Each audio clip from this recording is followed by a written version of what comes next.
Thank you, Gemma. Hello, everyone, and a very warm welcome to today's Digital Debate seminar. My name is Astrid Krenz, and I am a research fellow at the Digital Futures at Work Research Center at the University of Sussex. We would like to thank the ESRC for their center funding, which makes the Digital Debate series possible.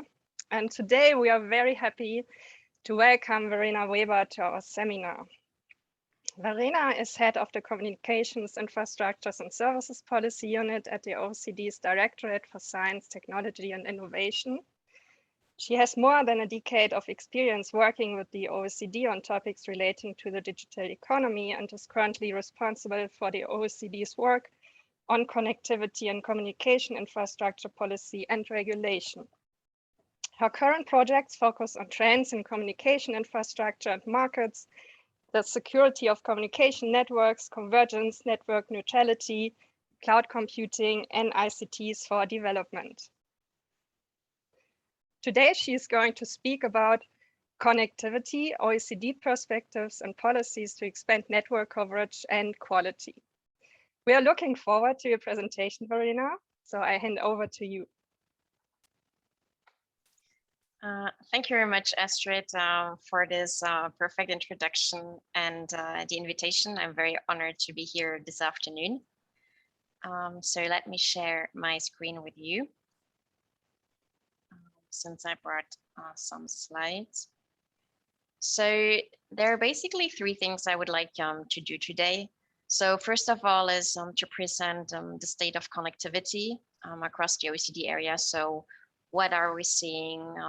How did the pandemic affect the way people connect? Then I would like to put a focus on the quality of the connection, because these days it's not sufficient to be connected, but actually people need to be connected well. So, and all of you that are connected today, have a pretty decent connection that supports this web stream, basically. And then I'd like to talk about a bit, okay, what's next? What do we need to do to extend connectivity to everyone, everywhere, and to also ensure that people have the proper quality of the connections they need. So let's dive right in the state of connectivity. So the first slide here provides like a bigger overview with a fairly long time series of how fixed broadband has evolved since 2009. And the one important point I would like to make here is you see three different curves. So you see how the OECD is doing, but then you also see how the world excluding the OECD area is doing. And what you're seeing is basically we do have a steady growth when it comes to fixed broadband subscriptions per 100 inhabitants. So that's good news.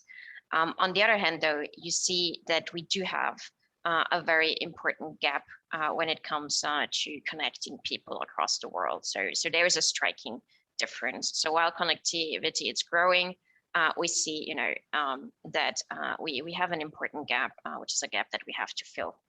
So we have the same trend for mobile broadband. So here we're looking at subscriptions to mobile broadband services. So again, you see that there is an important gap between the OECD area and the world excluding the OECD area. The gap is a bit less pronounced, so for mobile than for fixed. So that makes a lot of sense because we see that a lot of emerging countries rather use mobile networks to connect to the internet. And again, we see like a continuous growth, and that growth is even a bit steeper than for fixed broadband. Now, in case you wonder why we can have more than 100 subscriptions per 100 inhabitants, so that simply means that people have more than one SIM card. So we have countries where people use 2 SIM cards or more. So this is why we're actually over 100 subscriptions per 100 inhabitants in the OECD at this stage. Now, looking at the effects of the pandemic, so for the first time, we have some data that we can show. So what we're doing here on the slide is that we measured the bandwidth that is produced at the biggest internet exchange points across the world. So you can think about them as, bulk crossroads where traffic is exchanged. So what I did put on the slide are basically the countries that have the biggest exchanges for G20 countries. So basically, we do see a lot of traffic exchanged in Brazil, Germany, United States. And what we actually saw last year is that even at the big exchange points, like traffic has grown like tremendously, like just tremendously. So we saw that IXP have reported net increases of over 50%. So it's 55.5% in total bandwidth. This is handled across G20. And what you also see is that while we do have impressive growth at the big points, you know, think Sao Paulo in Brazil, think Frankfurt in Germany, we saw that actually growth was even higher at some smaller exchanges. What I didn't put on the slide is Chile. I think this was our leading country. So there we had a traffic increase of 160%. So the demand for broadband just skyrocketed, which of course, you know, can be explained by the fact that a lot of people had to shift their work to home where they could. A lot of education shifted online.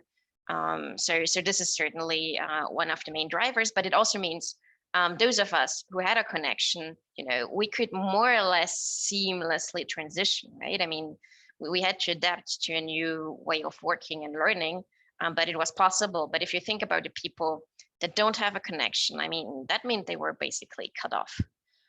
So that's an important point to make. Now, when we look at our fixed broadband connections in the OECD area, so what you can see on the slide here is the additional subscriptions in the OECD area for fixed broadband that we add every year. So I showed you that we have like continuous growth in subscriptions. So you can see that on average, like we're adding every year 14 to 15 million additional subscriptions to the overall OECD fixed broadband subscriptions. Now, what you can see on the slide in red is basically what happened during the pandemic. So during the pandemic, we added over 21 million fixed broadband subscriptions. Again, this is huge. We've never been there. That's a record. And compared to the average between 2010 and 19, we really see that this is actually nearly, again, 50% growth.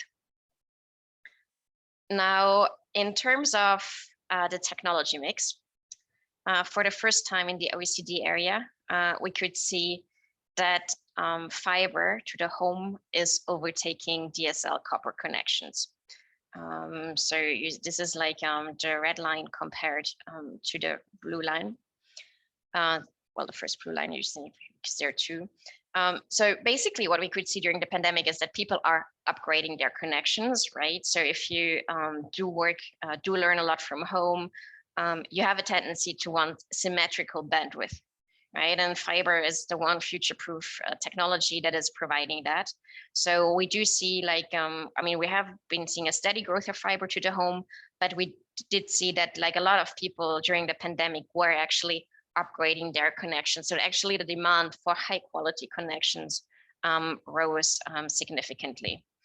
You also see that basically copper is diminishing. So this is a trend that will persist. So we do see that the main technologies that are growing are obviously fiber and cable connections. Why cable? Because cable is also delivering fairly high speeds. So this is why these two technologies basically see a lot of growth. Now, this is the same picture, but I'm showing you that for the different OECD countries. So now like in the moment we're talking, we have over 30% of fixed broadband subscriptions that are fiber subscriptions in the OECD area. So that's a fair bit. But what you can see on the slide is that we have large differences across the OECD countries. So on the left end, you see our leaders, Korea and Japan. So they historically invested a lot in fiber. So this is the result of that. You also see that we have some countries that leapfrogged. For example, Latvia, Lithuania. And then we have another country, Sweden, which started to deploy municipality fiber broadband networks at a very early stage. So basically, they started in the 90s for the city of Stockholm, for example. Moving to the right part of the graph, you can see that we have quite a few European countries that are quite lagging behind. So I'm based in Paris these days, but I'm from Germany. So you see that Germany could do better. This has been realized, recognized by the government. The government is working on that. And you see that the UK is in a good company next to Germany. So also for the UK, there's a lot of room for improvement. And again, I know that the regulator and the government is aware of that issue. Now, this is the picture for mobile broadband. You see what I mentioned. So we have countries where we are significantly over 100 subscriptions per 100 inhabitants. You can see that we have some of the leaders that have been there for quite long, such as Japan, the United States, and Finland. And again, we have countries such as Estonia and Latvia that are really doing well these days when it comes to overall connectivity, both in fixed and in mobile broadband. Now, so this is the big picture. And what I would like to do next is to look a bit at the quality of broadband networks. So there are several ways to measure the quality of networks. One is speed, the other one is latency. So I'll present you some results that we see on speeds. At OECD, we're currently working on latency data. So we probably publish our first results in a report on the networks of the future towards the beginning of next year. It's currently under discussion with our member countries. Now, what we do in terms of speeds, we work with the regulators across the OECD who provide us with the data on fixed broadband subscriptions. So we came up with a methodology to divide these subscriptions into different quality levels in terms of speed. So we have different speed tiers. So basically the interesting bit in this graph is the purple part. So the two purple areas that you see in the graph, because that means basically for those countries where you see a lot of purple, they are doing pretty well in offering high speeds. So, and this obviously correlates highly with the technology mix. So if you look at Korea in the graph, this is 1, 2, 3, 4, 5, like the 7th countries from the left, you can see they have a really high share of high-speed connections, which is due to their high share of fiber. You do also see some countries that have a relatively high share of really good cable connections. So they would also show purple in the slide. But what you can see is there are a lot of differences when it comes to the quality of connections in the OECD area. So we have some countries that are doing really well. But in the OECD, we also have quite a few countries where the speeds are okay, but not that great, and where we can certainly do better. Now, what we show here are the advertised speeds, right? So when you buy a broadband package, basically, you buy a package that says, okay, you have speeds to up to or around 1 gigabit per second. That doesn't always mean that this is really the measured speed. So there is typically a gap between the advertised and the measured one. So for measured speeds, we rely on private providers, such as Ookla, such as MLab or Steam. So all of those have slightly different ways to measure speeds across the internet. And they also have their own perspective on the internet. So you'll get slightly different results. So what I'm showing on this slide is calculations we did based on Ookla. So, and for that slide, we wanted to look not only into gap between countries, but also look at gap within countries. And I don't ask you to read all the country names. I'm sorry, it's really small font. But the point I would like to make with this slide is that we do see a lot of differences in the quality of the connection in terms of speeds between the big cities in countries. So those are the dots in yellow and the rural areas. So this is basically the next gap that we're seeing. So one is a gap within countries, and then there are gap within countries when it comes to the quality of the connection. We also see these regional divides when we look at the way people use the internet. So when we look at the percentage of people not using the internet for the large regions, we do see that there are differences among countries, within countries, between the different regions. So you can see, for instance, that the most important gaps on this graph is for Turkey, where not that many people in Anatolia use the internet compared to people, for instance, in Istanbul. So basically, overall, we see that many regions still lag behind when it comes to the adoption of digital technologies. Also, when it comes to the degree of digital skills that is available across those populations. And so the internet use is actually not widespread across places. And I mentioned the example of Turkey, but the gap actually between regions can be greater than 20 percentage points. So that's quite significant. Now the question is, okay, we do have these gaps when we look at the world.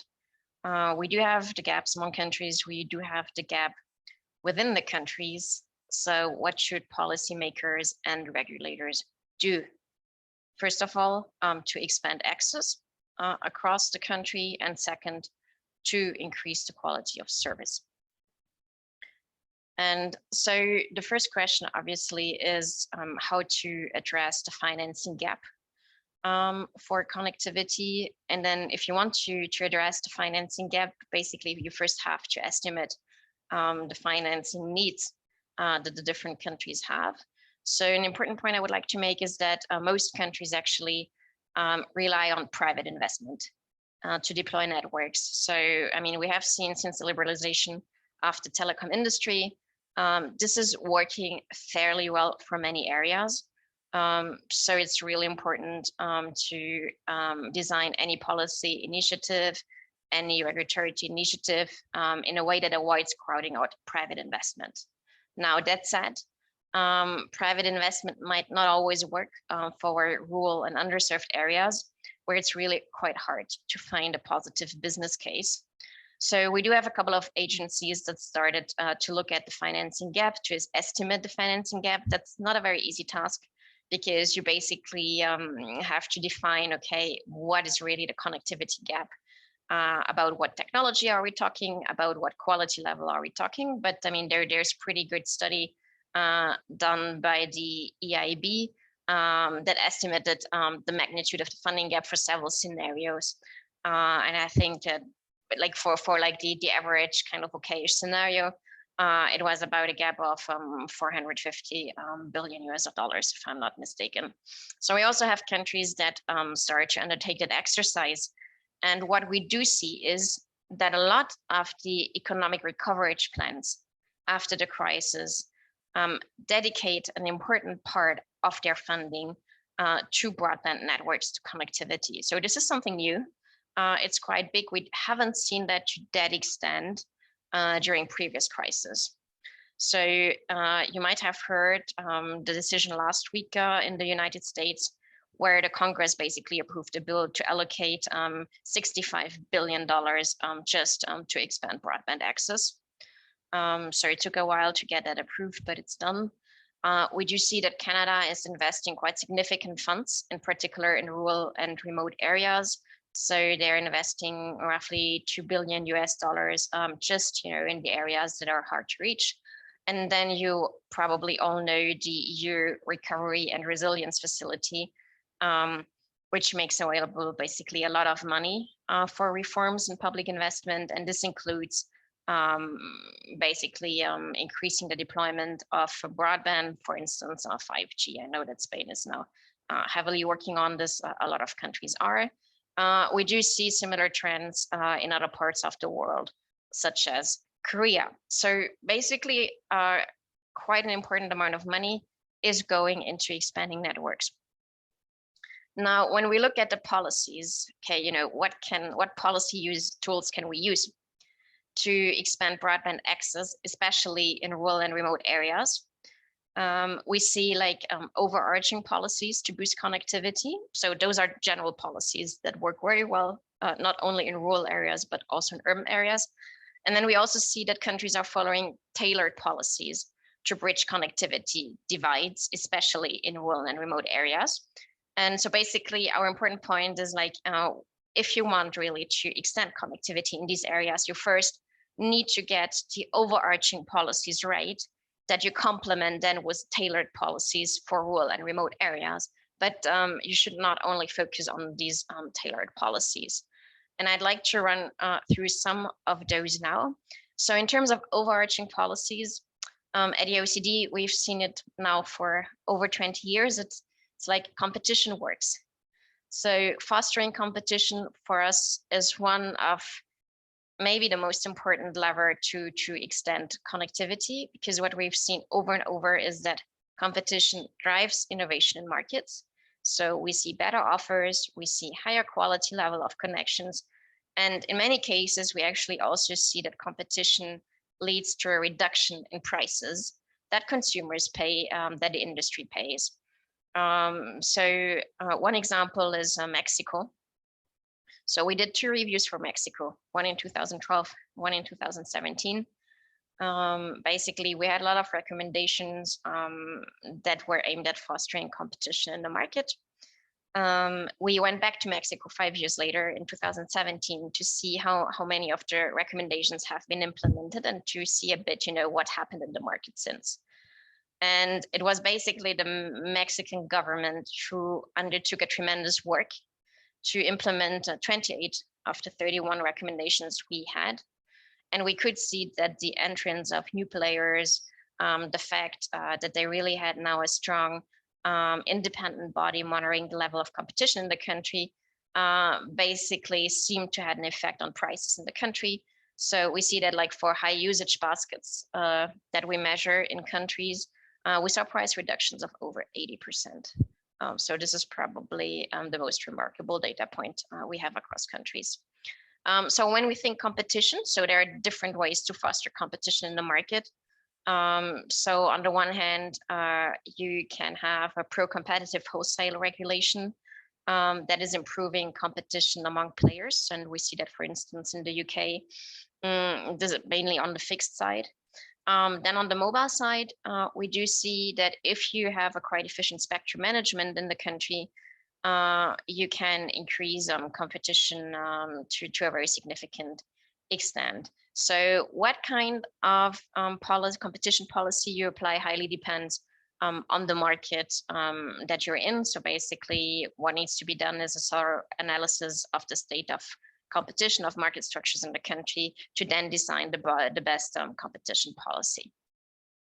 Now, a second general lever to increase connectivity is to promote investments. So I already talked a bit about this. So there's really a role for policymakers to encourage investment in mobile and fixed broadband networks,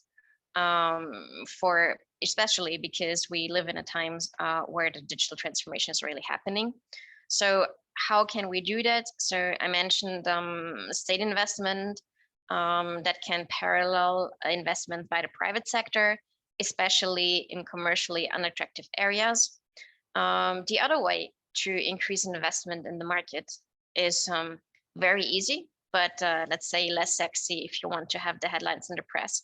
It's basically to make it easy for operators to deploy their networks. So countries can establish the once policies. So basically laying broadband networks means that you have the highest cost basically when you dig up the road. So the once policy is basically whenever a road is being built, bridges are constructed, it's just to put ducts right away for fiber cable. So this is something that is very effective. On the other hand, other examples include some co-investment examples where we do see that either different operators are teaming up to invest in areas that are harder to reach, or more lately, we do have like operators teaming up with some private equity funds, more with the financial market to invest in rural areas. And then this is the point I already mentioned. There are further ways to ease infrastructure deployment.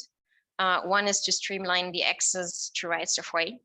So operators across mainly all OECD countries tell us that it takes really a long time to get the approval from the several level of governments, because often they need to go to the national level, the regional level, to the municipality level.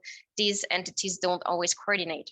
So they do lose a lot of time just with the paperwork and just getting the approval.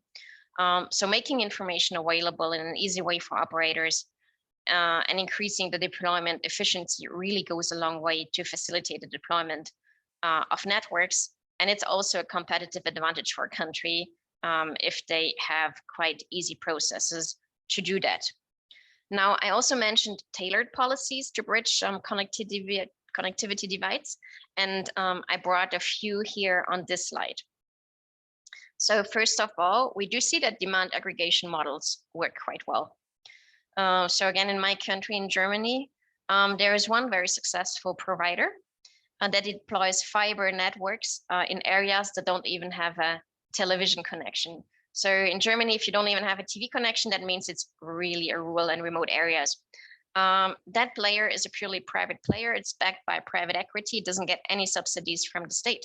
And the way they make it work is they go to the villages, they have town hall meetings, and once 40% roughly of this village agrees to get a fiber line for 2 years, I think, then they will start deployment.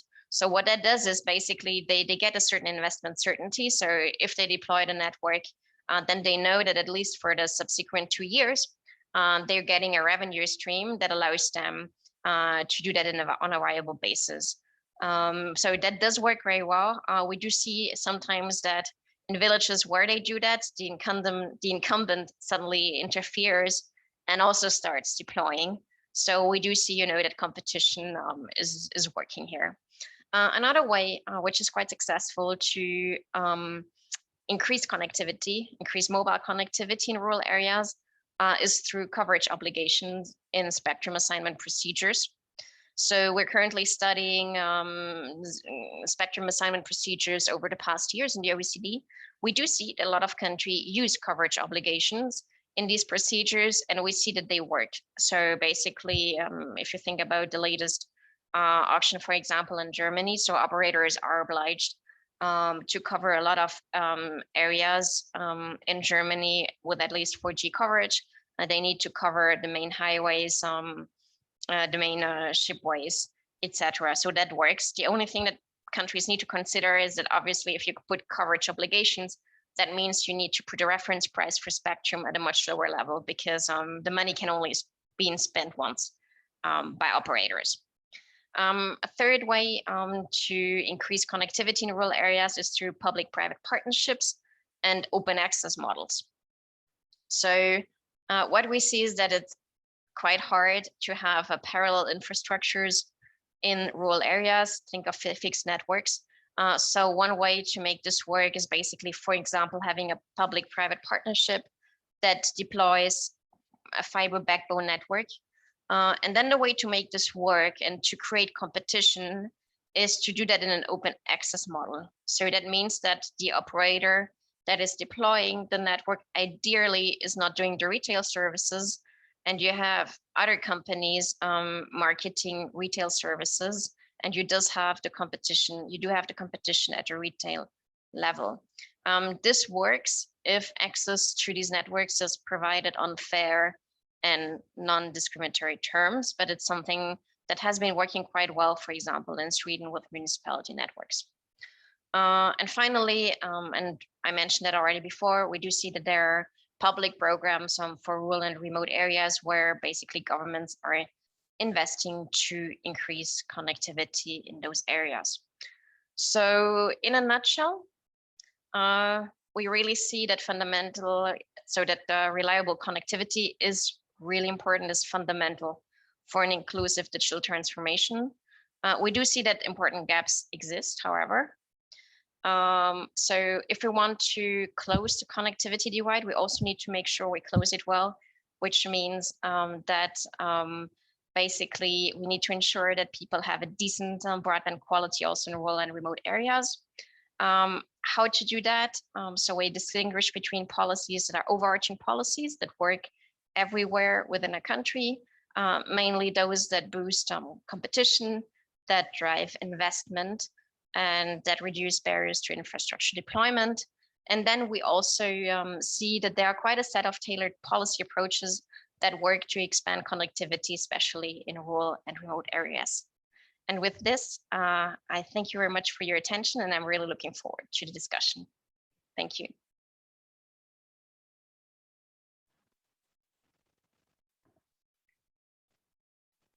Yes, thank you, Verena, for this very interesting and fascinating topic and your great presentation.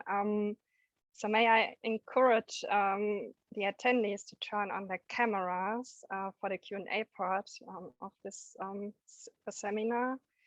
And you may either use the raise hand button to pose a question, or you can put something into the chat. Yeah. So I saw somebody is raising his hand.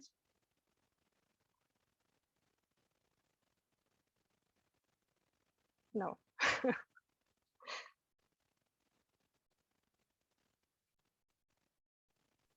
Yeah, Jackie. Well, thank you very much, Verena. Also, look like I'm in the North Pole here, but I'm not. Thank you very much. I thought it was a fantastic presentation outlining what the infrastructural developments are and some of the gaps there. I mean, I had two questions, but the first one, make it simple.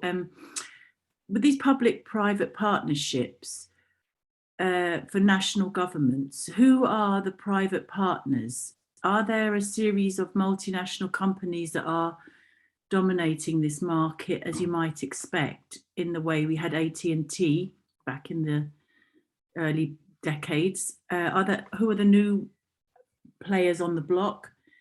Yeah, just to know who the partner is for the national teams is the first question to ask. Thank you very much, and that's a very interesting question. And I would say it depends. So we do see that it is often a big telco company, especially in Europe. So what you do, probably you tender it, right? And you tender it typically with a lot of requirements. That means, of course, that you tend to favor bigger companies, that have a department that can deal with all these requests. And indeed, we got some feedback that sometimes the funds are established in such a difficult way that it's rather challenging for smaller firms, to be able to do all the paperwork. That said, there was a big tender in Colombia for the national fiber backbone, and this was also a private-public partnership, and they went quite smart about that. So basically, the government was calculating the amount of money to reach a certain number of towns with that backbone. And what happened is, that the company would win that would cover most of the towns. So it was an auction, basically, by how many towns these companies can cover.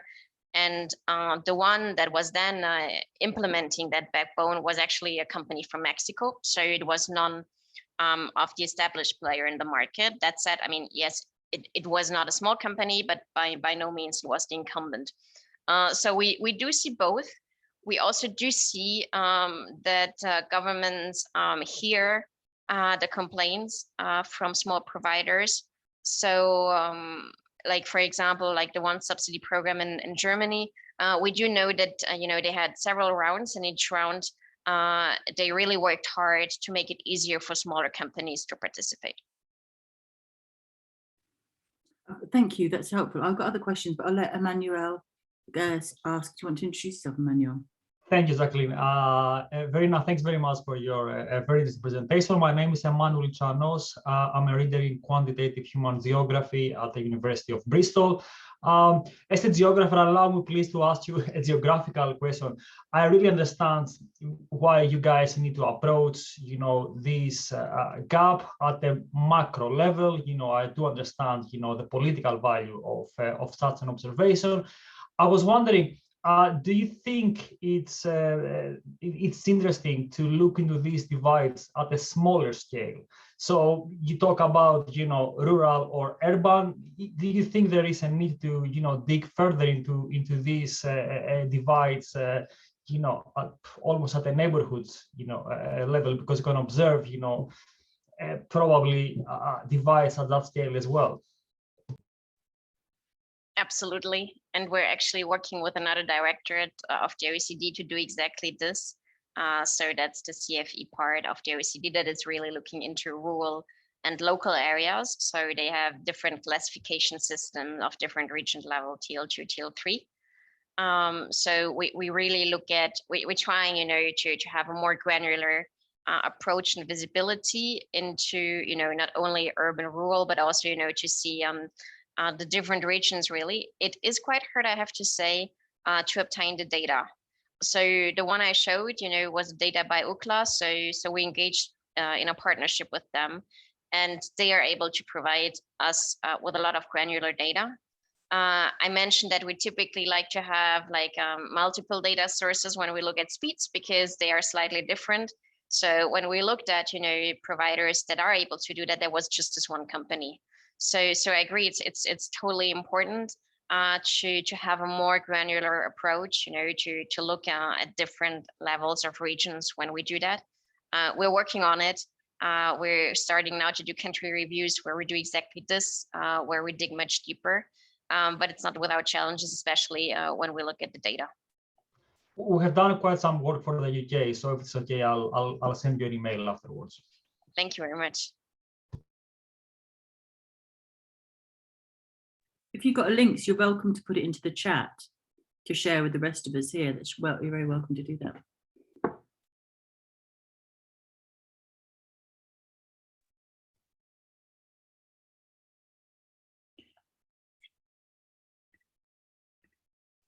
If nobody else has got another question, could I ask another one? Sorry, would you mind showing us, sorry, such a geek question this is, but would you mind showing us your slide 7 again? Because, 6, I think it was, because there was a question I had about that, about connectivity. I can't remember now which was. It was just a funny trend with a blip in 2015 and then a massive increase more recently. If you don't mind, is it slide, I think it's slide 6. Yeah, that one? Yeah, that's it. Yeah, do you want to make it full size? Yes. So this slide, could you explain to us again briefly what this slide measures? Because it's an interesting, it's a strange trend on it. Yes, so basically what we measure in this slide, and I lost it, classic. Here. Yeah, that one. So basically what it measures is the subscriptions that we add every year, right? So you saw that, you know, like the number of subscriptions is increasing over the years. So what this slide measures is the additional subscriptions in the OECD area per year. So that means basically that in the course of 2020, we had an additional 21 million subscriptions in the OECD. So it's a bit of a different way to show it. This is why I tried to explain the slide. But basically, we're just looking at, you know, the additional subscriptions that we have. Not the overall. Yeah. So the question was why, what accounts for this blip around 2015 when suddenly everybody wanted to get, was it a World Cup game or something happening? Who knows? I mean, it just is. It seems like you had a real boost before 2010. Okay, you have additional subscriptions, but the trend is that it's actually there's not as, it's going the way you wouldn't expect it to be. Then there's a blip, then it's still kind of, maybe it's market saturation, and then suddenly you've got this, okay, COVID effect. But one is, why the blip in 2015? And is it that the pre 2019, overall it was accumulating slowly or something? I don't understand why this graph looks exactly like it is, apart from the last year or two. So basically, you know, even if the curve, you know, is kind of going down, it means that we still have additional subscriptions, right? It just means that basically the pace of adding additional subscription is slowing down a bit. What exactly happened in 2015, I would need to check. Okay. So for now, for 2020, it was definitely the effect that people needed more connections at home, you know, to telework, to do remote education.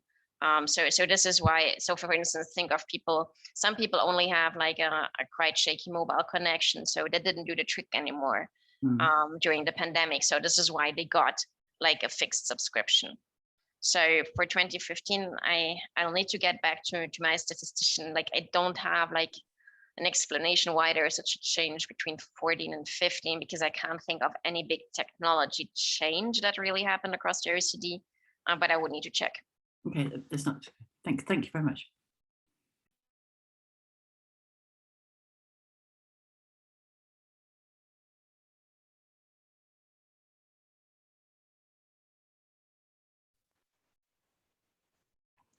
So I don't see any other question.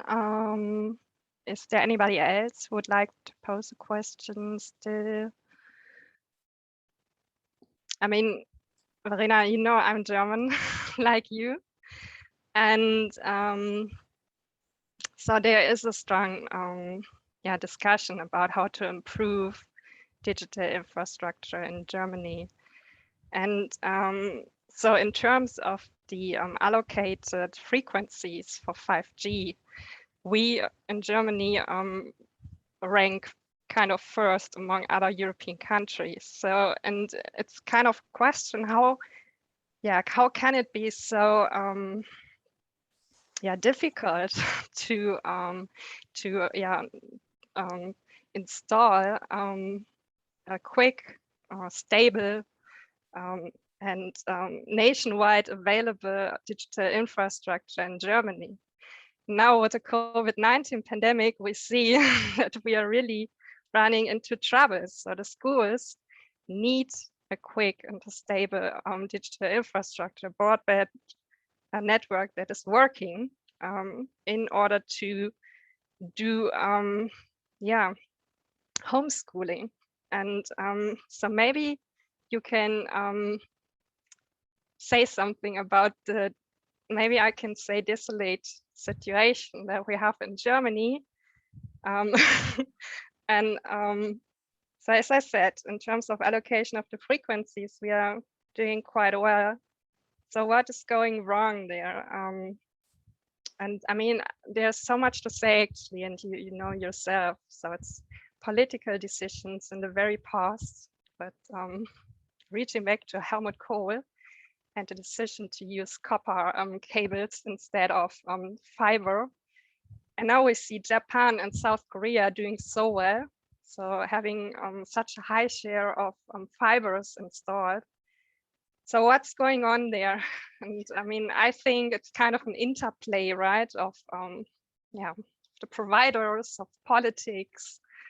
And we have, that's also interesting, federal states that are doing pretty well. We have Schleswig-Holstein in the very north, and they install digital infrastructure programs. And I think in terms of 5G coverage, they are doing pretty well, right?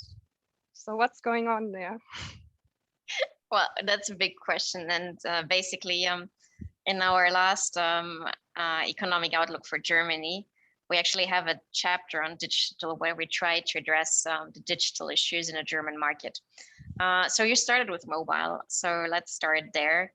So a couple of years ago, there was a merger.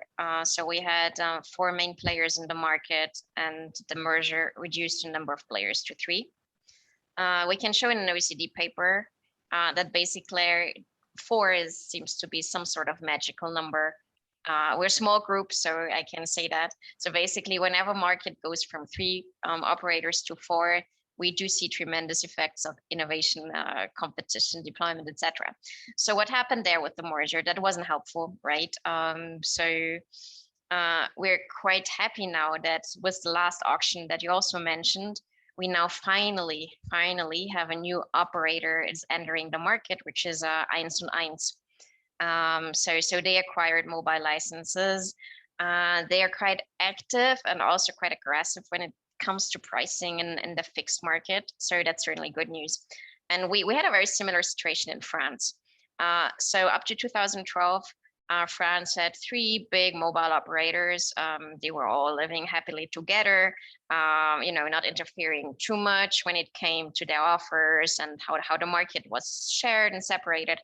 And then we had the entrance of Free in 2012, and that did have a huge effect on innovation prices. So we now see, I mean, France is very competitive in broadband pricing, so it's fairly cheap. So my connection here is about 19 euros. I have like unlimited data, I think. I can call, I don't know how many countries. I do have mobile roaming way beyond the EU. This is something you wouldn't see at all in Germany.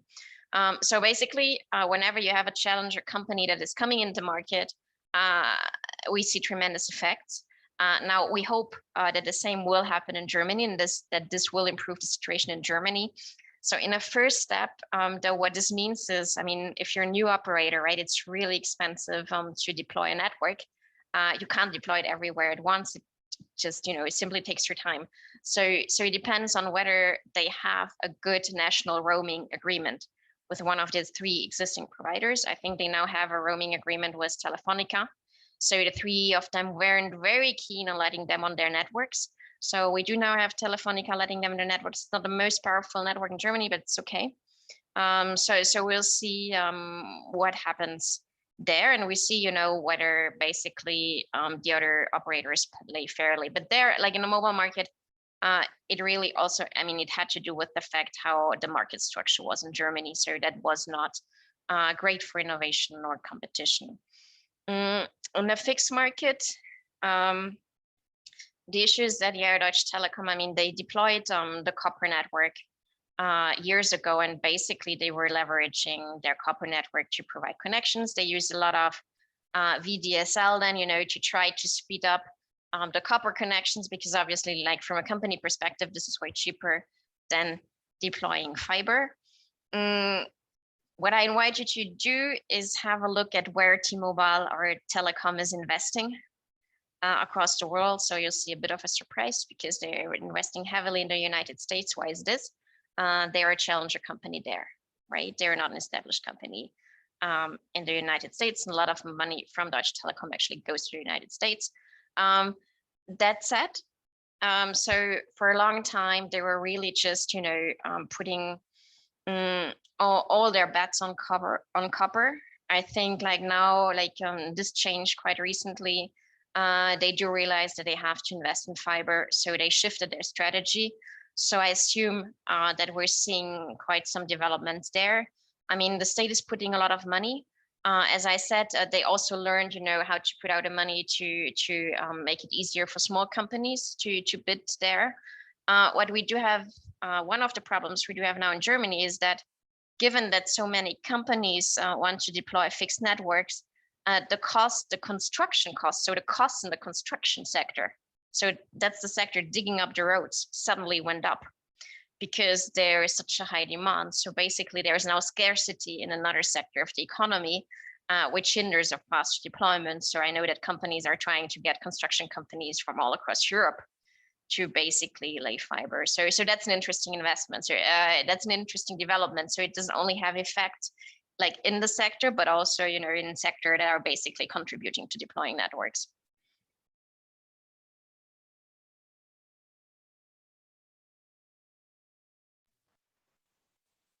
Yeah, so thank you for your thoughts on this. I mean, the German government has the aim to reach nationwide installation of the 5G network until 2025.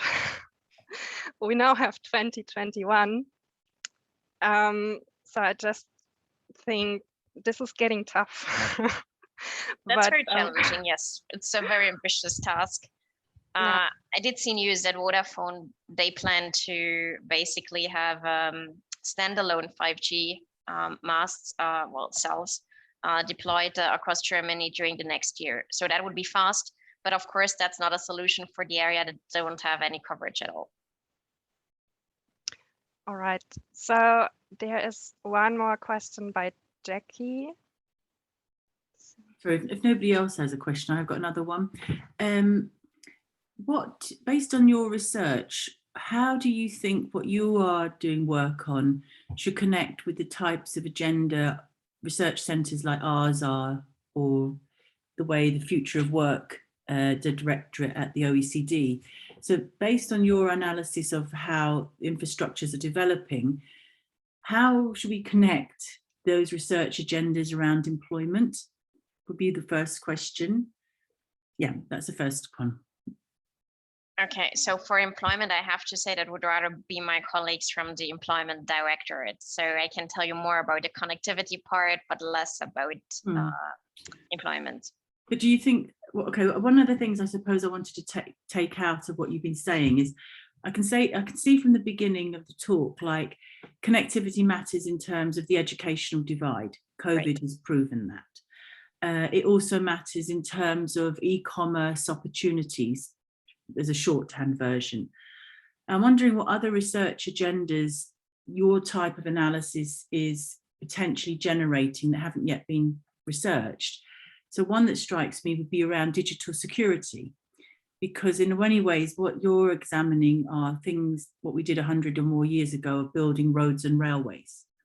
And how vulnerable are those infrastructures, especially with different types of cybercrime, ownership, who owns the infrastructure? Is it owned by the government? Is it owned by the people who lay the cables? Is it rented, as you mentioned?